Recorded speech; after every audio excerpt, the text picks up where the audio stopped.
पिछले अंक में बहुपद से संबंधित अपन ने देखा था कि यदि व्यंजक दे दिए जाएं या कोई भी आपके लिए बीजीय व्यंजक दे दिया जाए तो उस बीजीय व्यंजक में हम कैसे यह ज्ञात कर पाते हैं कि दी गई स्थिति व्यंजक है या बहुपद है।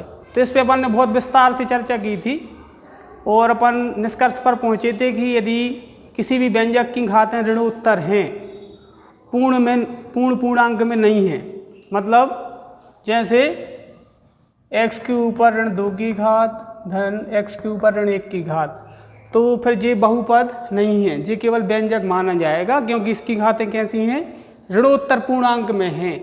जब तक चर की घात पूर्ण धनात्मक ना हो, चर की घात पूर्ण धनात्मक ना हो, तब तक अपन उसे बहुपद से परिभाषित नहीं कर सकते।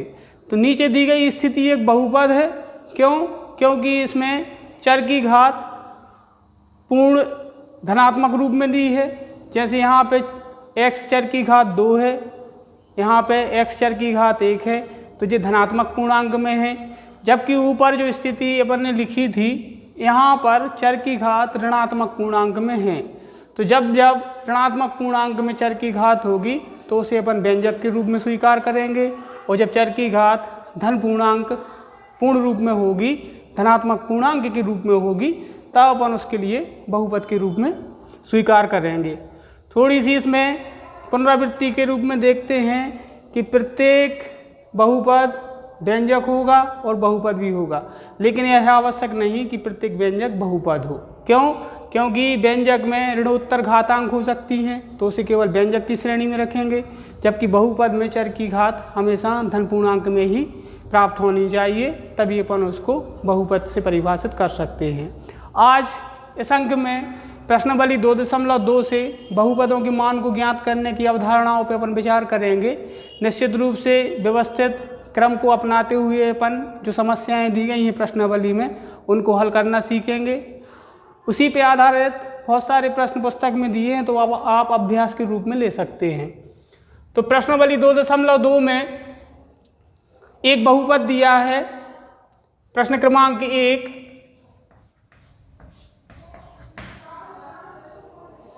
5x ऋण 4x वर्ग धन 3, 5x ऋण 4x वर्ग धन 3 के मान ज्ञात कीजिए कि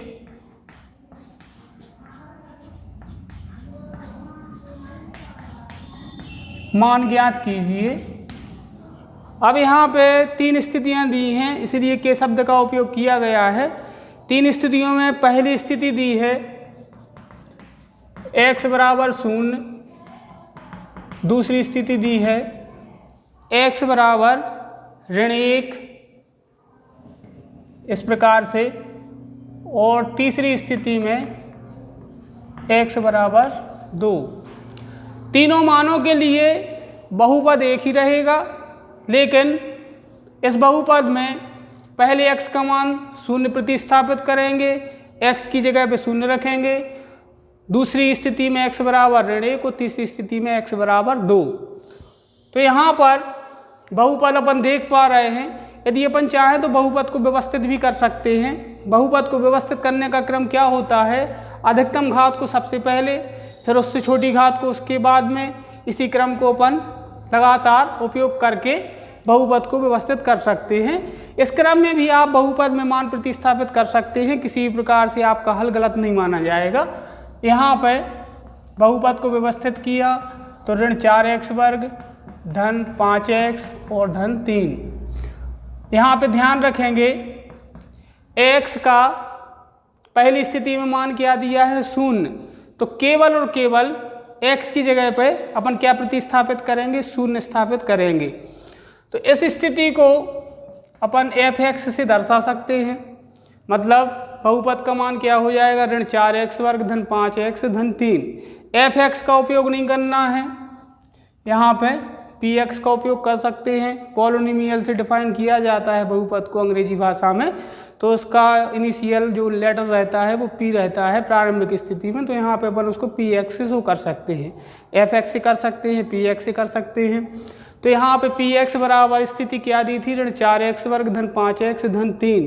अब निश्चित रूप से x की जगह पे शून्य प्रतिस्थापित करना है। तो पहले भाग को अपन हल करने की गतिविधि उपयोग कर रहे हैं। तो जब x की जगह पे शून्य रखा जाएगा, प्रतिस्थापित किया जाएगा, तो यहाँ पे p0 मतलब x का मान क्या रख दिया, शून्य। और x का मान शून्य क्यों रखा, क्योंकि पहले वाले भाग में x का मान क्या रखना है, शून्य रखना है, इसलिए x की जगह पर शून्य प्रतिस्थापित किया। बाएं पक्ष में और दाएं पक्ष में दोनों पक्षों में x की जगह पर केवल और केवल क्या प्रतिस्थापित करेंगे, शून्य प्रतिस्थापित करेंगे। प्रतिस्थापन का अर्थ होता है किसी भी चर के स्थान पे उसके मान को रखना, यह गतिविधि प्रतिस्थापन कहलाती है। तो यहाँ पे ऋण 4 को यथावत रखेंगे। अब x का वर्ग है तो किसका वर्ग आएगा, शून्य का वर्ग आएगा। इसको कोष्टक में भी ले सकते हैं, कोष्टक का प्रयोग नहीं करना है, तो यहाँ पे इस प्रकार से शून्य का वर्ग भी लिख सकते हैं। चिन्ह का विशेष ध्यान रखें, धन का चिन्ह दिया है 5 गुणित शून्य और धन 3। शून्य की अवधारणा के आधार पर शून्य का वर्ग शून्य होगा, शून्य का घन शून्य होगा। यदि शून्य के ऊपर 100 की भी घात है तो उसका मान भी अंतिम परिणाम में शून्य प्राप्त होगा, क्योंकि शून्य का कितनी बार गुणा अपन क्यों ना करें, उसका मान शून्य होगा। तो यहाँ पे शून्य गुणे शून्य गुणे शून्य, शून्य शून्यम शून्य, शून्य शून्यम शून्य। तो इस प्रकार से कितनी ही बार शून्य का गुणा क्यों ना किया जाए, उसका अंतिम परिणाम शून्य होगा। या दूसरी तरफ किसी भी संख्या का अपन शून्य में गुणा करेंगे तब भी उसका परिणाम शून्य ही रहेगा। जैसे यहाँ पे 2 गुणे शून्य, इसका परिणाम 2 शून्यम शून्य प्राप्त होगा। 3 गुणे शून्य 3 शून्यम शून्य, इसका परिणाम भी शून्य प्राप्त होगा। वहीं दूसरी ओर 4 गुणे 2 गुणे शून्य, अब 4 दूनी तो 8 हो जाएंगे, लेकिन 8 शून्यम क्या हो जाएगा, शून्य हो जाएगा। तो शून्य का कितनी ही बड़ी संख्या में गुणा अपन क्यों ना करें, उसका गुणनफल अंतिम परिणाम के रूप में शून्य निकल के आता है। तो इस प्रकार से इस वाले भाग में देखें, शून्य का वर्ग शून्य हो गया, तो यहाँ पे ऋण 4 गुणे शून्य 5 शून्यम शून्य और 3 के 3 ही 3। यहाँ पे 4 शून्यम शून्य शून्य और 3। अंतिम अवस्था में केवल और केवल अपने लिए 3 प्राप्त होगा, क्योंकि शून्य में शून्य जोड़ा शून्य मिला। अब शून्य में कितने जोड़ना है, 3 जोड़ना है। तब यहाँ पर इसका मान शून्य ना आके कितना आने लगेगा, 3 आने लगेगा। यदि विचार करें कि शून्य क्यों नहीं आ रहा, तो देखो यहाँ पे शून्य को शून्य में जोड़ेंगे तब तो शून्य प्राप्त होगा, लेकिन जैसे ही इसमें 3 जोड़े जाएंगे तो शून्य और धन 3 का मान किसके बराबर होगा, 3 के बराबर होगा। कुछ नहीं का अर्थ होता है शून्य। जैसे मान लो आपके पास कुछ नहीं है और हमने अब 3 टाफियाँ दे दी, तो हमने आपसे पूछा कि अब आपके पास कितनी टाफियाँ हैं, तब आप कहेंगे कि सर 3 टाफियाँ। फिर उसके बाद हमने आपसे दूसरा प्रश्न किया कि पहले कितनी टाफियाँ थी, तो आप कहेंगे कुछ नहीं। तो हम आपसे प्रश्न करेंगे कुछ नहीं मतलब कितनी थी, तब आप कहेंगे एक भी नहीं। तब हम कहेंगे एक भी नहीं को अपन गणितीय रूप में कैसे व्यक्त कर सकते हैं, तब आप कहेंगे सर 0 टाफियाँ थी। तो बिल्कुल वही गतिविधि अपन ने यहाँ पे उपयोग की है। तो यहाँ पे शून्य को शून्य में जोड़ेंगे, शून्य मिलेगा, लेकिन जब शून्य में 3 जोड़ेंगे तो कितना मिल जाएगा, 3 के बराबर इसका मान प्राप्त होगा। तो दिए गए बहुपद में x का मान जैसे ही अपन ने शून्य प्रतिस्थापित किया तो उसका अंतिम मान क्या प्राप्त हुआ, 3 प्राप्त हुआ। अतः दिए गए बहुपद में x बराबर 0 रखने पर बहुपद का मान p0 के रूप में कितना प्राप्त होता है, 3 प्राप्त होता है। दूसरे भाग में देखें, x का मान कितना प्रतिस्थापित करेंगे, ऋण 1। देखो बहुपद आपका यथावत यही रहेगा। इसी बहुपद का प्रयोग करके केवल अपन मान परिवर्तित कर देंगे। पहले भाग में x बराबर 0 रखा और दूसरे वाले भाग में x का मान कितना रखेंगे, ऋण 1 रखेंगे। तब यहाँ पर एक बार फिर से बहुपद लिखेंगे, px बराबर ऋण 4x वर्ग धन 5x धन 3। ये जो मान लिखा है इसी का व्यवस्थित रूप है, इसको अपन ने व्यवस्थित किया है। यहाँ से इसको व्यवस्थित करके क्या रूप बनाया था, ऋण 4x वर्ग धन 5x धन 3। व्यवस्थित करना यहाँ पे जरूरी नहीं था, लेकिन इस अवधारणा के साथ साथ आप बहुपद को व्यवस्थित करना भी सीख जाएंगे, इसलिए इस प्रक्रिया का प्रयोग इस अंक में किया जा रहा है। अब यहाँ पर ध्यान में रखते हुए कि x का मान परिवर्तित हो गया है। पहले चरण में x का मान 0 था, दूसरे चरण में x का मान क्या प्रतिस्थापित करेंगे, ऋण 1 प्रतिस्थापित करेंगे। तो यहाँ पर p ऋण 1 बराबर ऋण 4 गुणित ऋण 1 का वर्ग धन 5 गुणित ऋण 1 और धन 3। यहाँ पे विशेष रूप से ध्यान दें, ऋण 1 के लिए अपन ने कोष्टक में लिखा है। यदि इस ऋण 1 की जगह पे धन 1 होता तो उस धन 1 को कोष्टक में लिखना जरूरी नहीं है। और यदि ऋणात्मक मान दिया हो, उसका वर्ग निकालना हो, उसका घन निकालना हो या उसमें किसी संख्या से गुणा करना हो, तो उसमें कोष्टक का प्रयोग अनिवार्य है। एक अच्छी गणित की पहचान निर्मित होती है। आप में अनुभव का जो प्रभाव है वो स्पष्ट कापी के माध्यम से देखने को मिल जाता है कि बच्चे ने गणित के नियमों को बहुत अच्छे तरीके से सीखा है। यदि इसी वाले मान को अपन इस प्रकार से लिख दें, ऋण 4 गुणित ऋण 1 का वर्ग धन 5 गुणित ऋण 1 और धन 3। बहुत सारे बच्चे इस अवधारणा के आधार पर ही वही मान प्राप्त करेंगे जो इसके आधार पर प्राप्त करेंगे, लेकिन पूर्णतः जो अपना विश्लेषण है वो इस पद के आधार पर संतुष्ट नहीं होगा। कारण क्या है, यहाँ पर ऋण 1 का वर्ग है, लेकिन इस स्थिति में केवल और केवल यहाँ पे 1 का वर्ग माना जाएगा, इस ऋण चिन्ह का वर्ग नहीं माना जाएगा। क्यों? क्योंकि यहाँ पर दो संभावनाएं व्यक्त की गई हैं। एक तो एक संख्या 1 दी है और दूसरी संख्या ऋण 1 दिया है। तो इस स्थिति में केवल और केवल 1 का वर्ग माना जाएगा, यहाँ पे ऋण का वर्ग प्राप्त नहीं होगा। जबकि अपन ने इसको बंद कर दिया। अब बंद कर दिया तो जिसको बंद किया है उसमें क्या क्या बंद है, एक तो ऋण का चिन्ह बंद है और एक संख्या 1 है। तो यहाँ पर ऋण 1 दो संभावनाएं हैं, इन्हीं दोनों संभावनाओं का वर्ग किया गया है। छोटे छोटे प्रश्नों में बहुत कुछ ऐसी स्थितियां छुपी रहती हैं कि जल्दबाजी के चलते बहुत सारे बच्चे गलती कर देते हैं। तो इस स्थिति को विशेष रूप से चिन्हित करके चलें। जब तक आप गणित पढ़ेंगे तब तक इन संभावनाओं का सावधानी से प्रयोग करना है। तो यहीं से अपन इनको सीखना शुरू करें। तो जब भी ऋणात्मक मान दिया हो तो उसको कोष्टक में बंद करके ही उसका वर्ग लगाएं। यहाँ पे 2 का वर्ग 4 मिलेगा। यहाँ पे आवश्यक नहीं कि इसको कोष्टक में लिखें, लेकिन यदि ऋण 2 का वर्ग निकालना है तो इन दोनों संभावनाओं को पहले कोष्टक में लिखेंगे, फिर पूरे का वर्ग करेंगे। तब यहाँ पर ऋण का वर्ग हो जाएगा धन और 2 का वर्ग हो जाएगा 4। लेकिन जब धन चिन्ह प्रथम संख्या के साथ आता है तो यहाँ पर धन चिन्ह का प्रयोग नहीं किया जाता, केवल क्या लिख दिया जाता है 4। अब ये 4 किसके हैं, कोई चिन्ह नहीं दिख रहा है, तो ये धन के स्वीकार किए जाते हैं। तो इस हिसाब से इस वाले पद का इस तरह से प्रयोग करना बहुपद के मानों को ज्ञात करने के लिए और बहुपद संबंधी प्रश्नों को, गणितीय प्रश्नों को हल करने के लिए ठीक नहीं है। जब भी ऋणात्मक मान दिया हो उसको कोष्टक में रखें और जितने की घात हो उतने की घात का प्रयोग करके फिर उसका विश्लेषण करें कि 2 की घात है तो क्या मान आना चाहिए, 3 की घात है तो क्या मान आना चाहिए। तो यहाँ पर इस प्रकार से x का मान प्रतिस्थापित किया। इसके ऊपर वर्ग इसलिए लिया है क्योंकि x का मान ऋण 1 है, इसके ऊपर 2 की घात है तो उसके मान के ऊपर भी 2 की घात आ जाएगी। फिर धन 5 गुणित ऋण 1।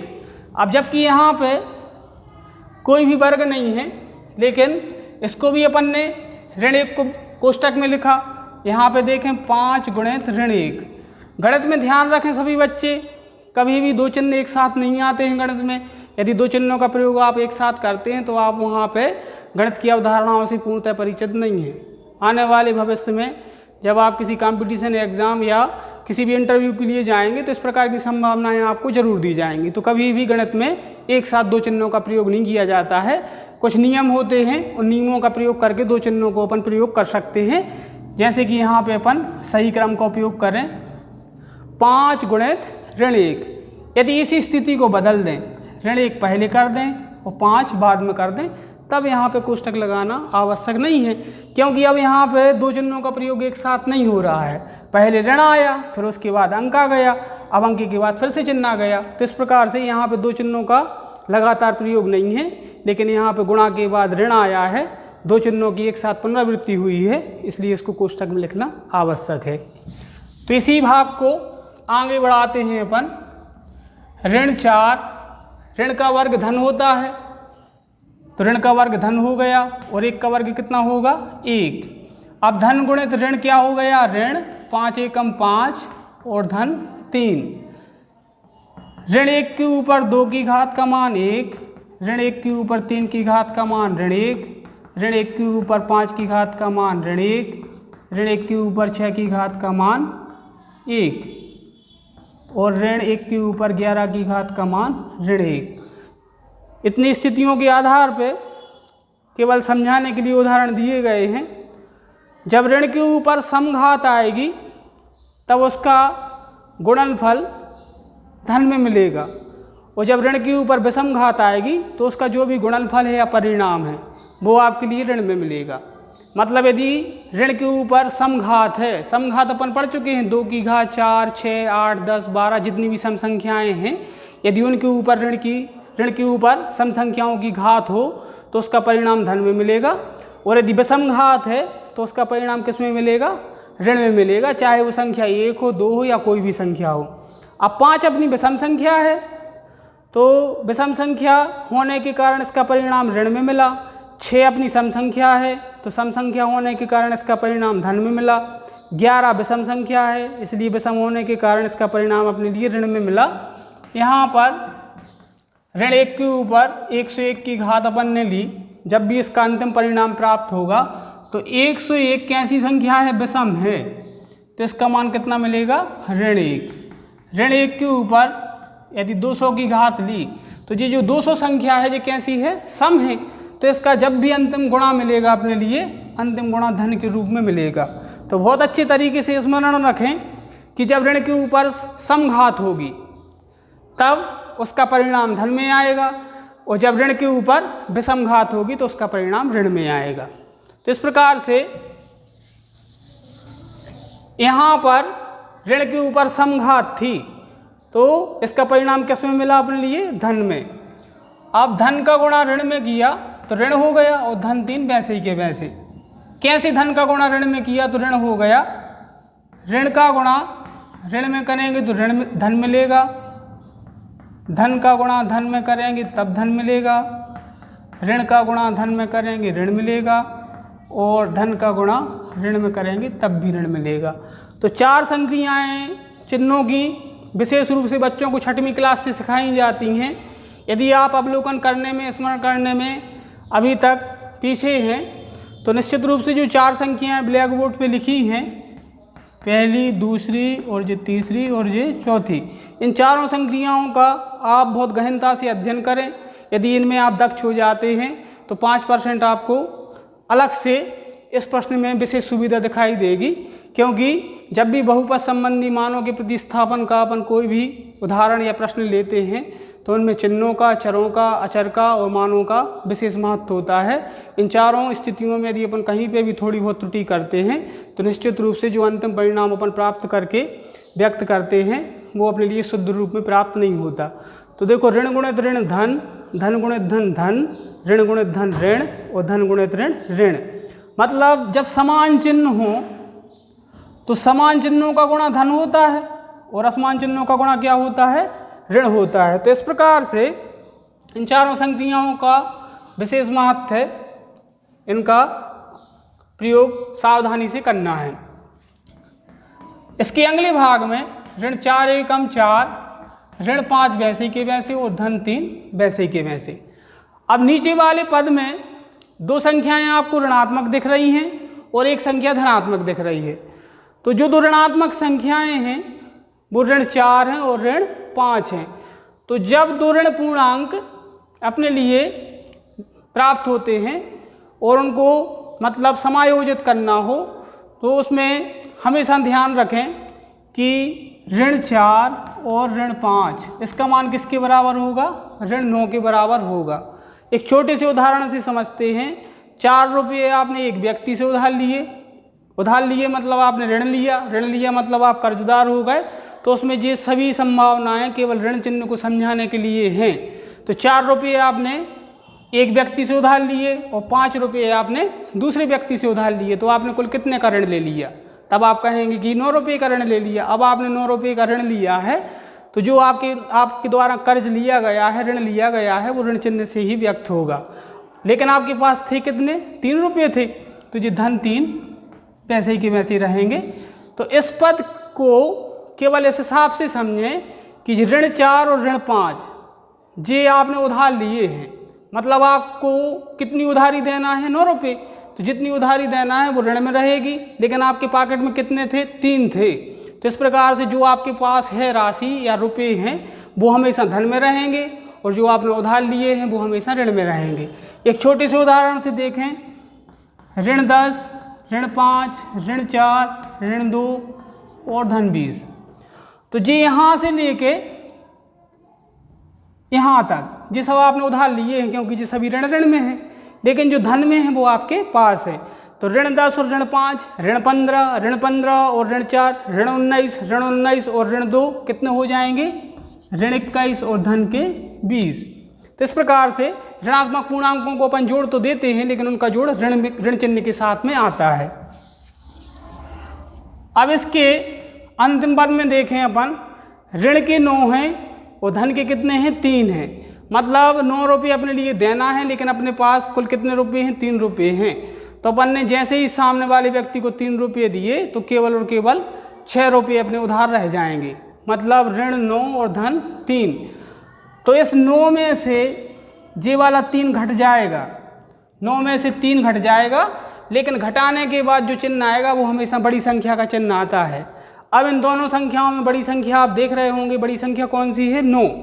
यदि पूरे मान पर विचार करें तो फिर तो बड़ी संख्या जे है, क्योंकि ऋणात्मक संख्या प्रत्येक धनात्मक संख्या से छोटी होती है। तो केवल और केवल समझने के लिए एक अपन देखें उसका उदाहरण कि इस ऋण चिन्ह को यदि छुपा लिया जाए और इन दोनों की तुलना की जाए 9 और 3, तो इसमें बड़ी संख्या भी 9 दिख रही है। तो 9 में से अपन ने 3 कम कर दिए। 9 में से 3 इसलिए कम कर रहे हैं क्योंकि 9 के साथ जो चिन्ह दिया है वो किसका है? ऋण का है। तो 9 में से 3 कम हो जाएंगे। 9 में से 3 कम किए, कितने मिल गए? 6 मिल गए। अब बस बच्चे 6 लिख देते हैं। तो देखो 6 नहीं लिखना है, 6 तो इसका उत्तर आएगा ही, लेकिन जो उत्तर लिखा जाएगा वो बड़ी संख्या के चिन्ह के साथ लिखा जाएगा। तो बड़ी संख्या का चिन्ह क्या है? ऋण है। तो यहाँ पर ऋण 6 आ जाएगा। तो दूसरे वाले भाग में x बराबर ऋण 1 का प्रतिस्थापन अपन ने दिए गए बहुपद में किया। बहुपद में मान रखने के पश्चात उसका अंतिम परिणाम ऋण 6 के रूप में प्राप्त हुआ। तो जब बहुपद में x बराबर 0 रखा तो P0 का मान 3 मिला, और जब बहुपद में x बराबर ऋण 1 रखा तो उसका मान कितना मिला? ऋण 6। इस प्रकार से जो तीसरा उदाहरण है जी आप अपनी कॉपी में हल करके देखें। हल करने के बाद इसकी आंसर शीट में इसका उत्तर मिलाएं। यदि उत्तर सही आता है तो आपने जो भी गतिविधियां की हैं वो निश्चित रूप से सही